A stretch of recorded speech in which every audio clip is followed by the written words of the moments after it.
Ang conflict sa pagitan ng Israel at mga Arab countries sa Middle East ay isa sa pinakamapaminsala na conflict sa kasaysayan. Dahil sa conflict, iba't ibang digmaan na ang naganap at hanggang ngayon wala pa ring sign ng peaceful resolution.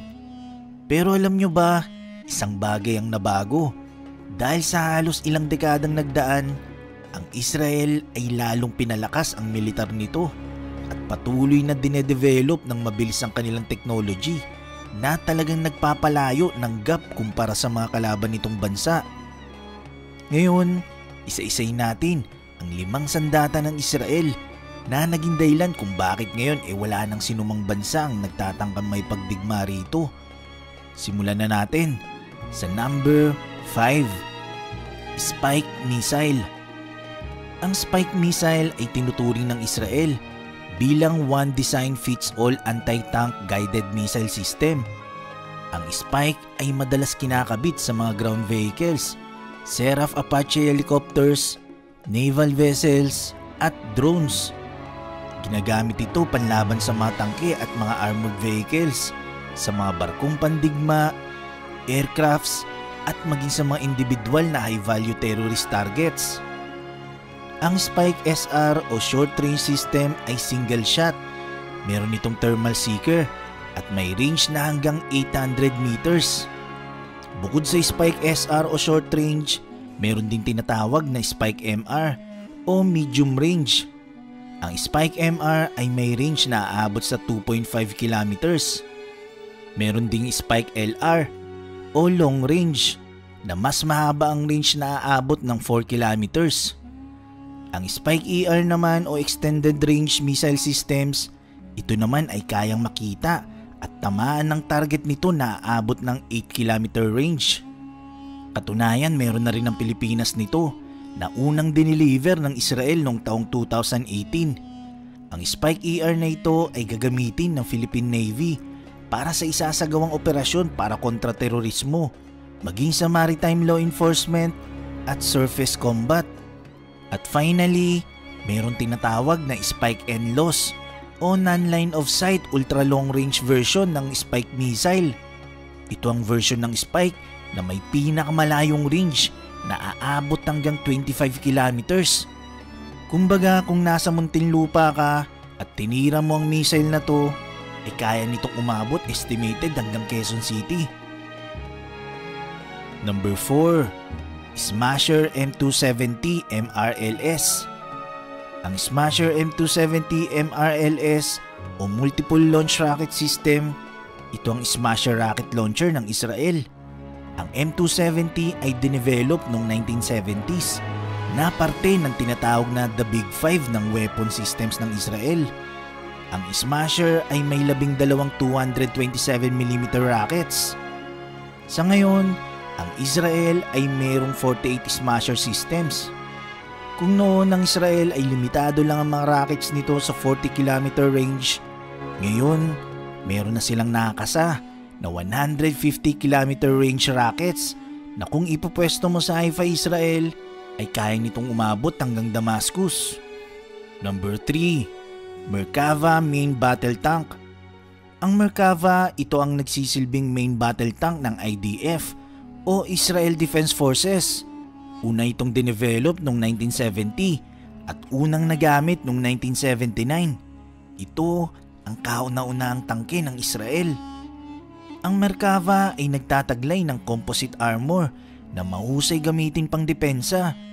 Ito ang ginamit na pang depensa noon laban sa Egyptian Armored Formation sa Sinai Peninsula at laban sa Syria sa Golan Heights.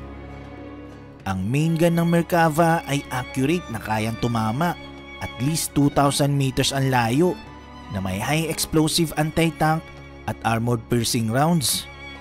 Meron din itong conventional rounds na kayang paputukin mula sa barrel ng Merkava.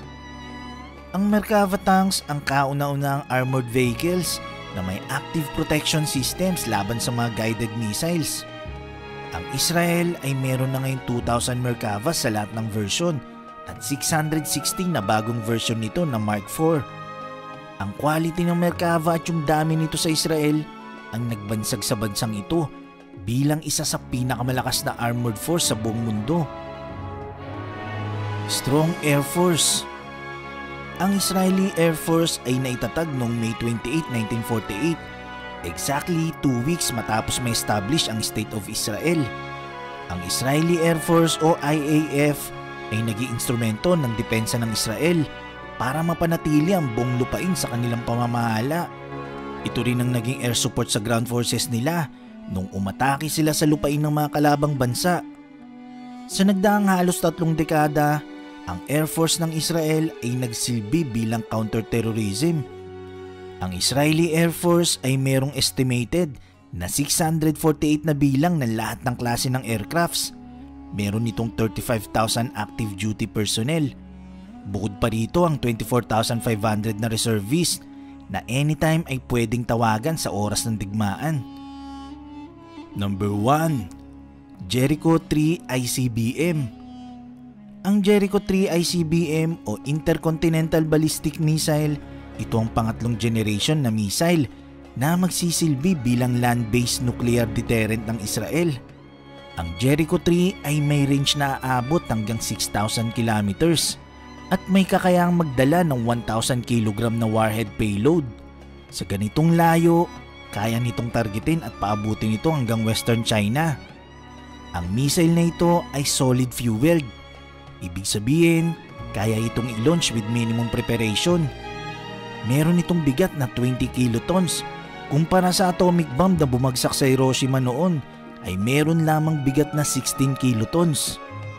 Sa ngayon, ang Jericho 3 ang pinakamalakas na armas ng Israel na panlaban sa magtatangkang may pagdigma sa kanila.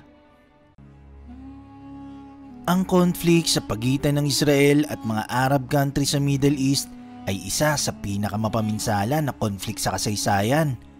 Dahil sa conflict, iba't ibang digmaan na ang naganap at hanggang ngayon wala pa ring sign ng peaceful resolution.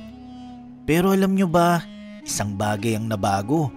Dahil sa halos ilang dekadang nagdaan, ang Israel ay lalong pinalakas ang militar nito at patuloy na dinedevelop ng mabilis ang kanilang technology na talagang nagpapalayo ng gap kumpara sa mga kalaban nitong bansa. Ngayon, isa-isayin natin ang 5 sandata ng Israel na naging dahilan kung bakit ngayon wala nang sinumang bansa ang nagtatangkang may pagdigma rito. Simulan na natin sa number 5. Spike Missile. Ang Spike Missile ay tinuturing ng Israel bilang one design fits all anti-tank guided missile system. Ang Spike ay madalas kinakabit sa mga ground vehicles, Seraph Apache helicopters, naval vessels at drones. Ginagamit ito panlaban sa mga tangke at mga armored vehicles, sa mga barkong pandigma, aircrafts at maging sa mga individual na high-value terrorist targets. Ang Spike SR o short range system ay single shot. Meron itong thermal seeker at may range na hanggang 800 meters. Bukod sa Spike SR o short range, meron din tinatawag na Spike MR o medium range. Ang Spike MR ay may range na aabot sa 2.5 kilometers. Meron ding Spike LR o long range na mas mahaba ang range na aabot ng 4 kilometers. Ang Spike ER naman o Extended Range Missile Systems, ito naman ay kayang makita at tamaan ng target nito na aabot ng 8 km range. Katunayan, meron na rin ang Pilipinas nito na unang dineliver ng Israel noong taong 2018. Ang Spike ER na ito ay gagamitin ng Philippine Navy para sa isasagawang operasyon para kontra terorismo, maging sa maritime law enforcement at surface combat.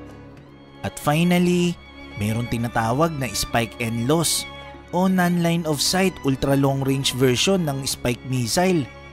Ito ang version ng Spike na may pinakamalayong range na aabot hanggang 25 kilometers. Kumbaga kung nasa Muntinlupa ka at tinira mo ang missile na to, kaya nitong umabot estimated hanggang Quezon City. Number 4. Smasher M270 MRLS.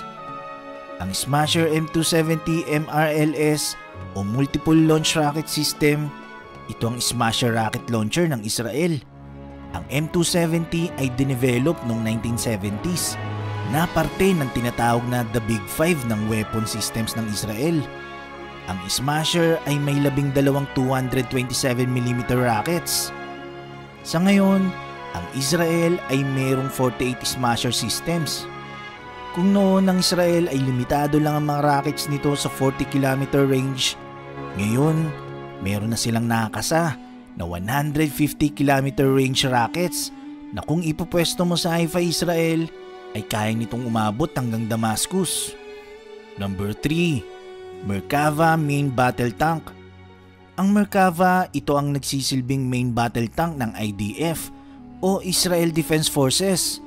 Una itong dinevelop noong 1970 at unang nagamit noong 1979. Ito ang kauna-unahang tangke ng Israel.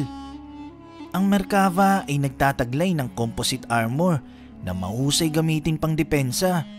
Ito ang ginamit na pang depensa noon laban sa Egyptian Armored Formation sa Sinai Peninsula at laban sa Syria sa Golan Heights. Ang main gun ng Merkava ay accurate na kayang tumama at least 2,000 meters ang layo na may high explosive anti-tank at armored piercing rounds.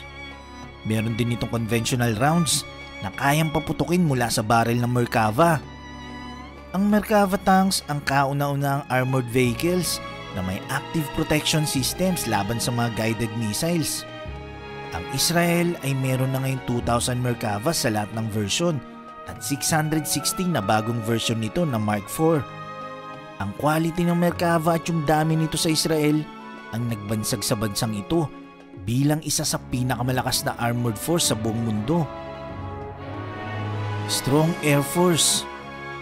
Ang Israeli Air Force ay naitatag noong May 28, 1948, exactly 2 weeks matapos ma-establish ang State of Israel. Ang Israeli Air Force o IAF ay naging instrumento ng depensa ng Israel para mapanatili ang buong lupain sa kanilang pamamahala. Ito rin ang naging air support sa ground forces nila nung umatake sila sa lupain ng mga kalabang bansa.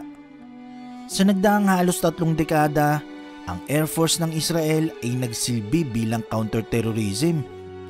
Ang Israeli Air Force ay mayroong estimated na 648 na bilang ng lahat ng klase ng aircrafts.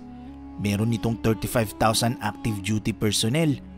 Bukod pa rito ang 24,500 na reservists na anytime ay pwedeng tawagan sa oras ng digmaan. Number 1. Jericho 3 ICBM. Ang Jericho 3 ICBM o Intercontinental Ballistic Missile, ito ang pangatlong generation na missile na magsisilbi bilang land-based nuclear deterrent ng Israel. Ang Jericho 3 ay may range na aabot hanggang 6,000 kilometers at may kakayahang magdala ng 1,000 kg na warhead payload. Sa ganitong layo, kaya nitong targetin at paabutin ito hanggang Western China. Ang missile na ito ay solid fueled. Ibig sabihin, kaya itong i-launch with minimum preparation. Meron itong bigat na 20 kilotons. Kumpara sa atomic bomb na bumagsak sa Hiroshima noon, ay meron lamang bigat na 16 kilotons. Sa ngayon, ang Jericho 3 ang pinakamalakas na armas ng Israel na panlaban sa magtatangkang may pagdigma sa kanila.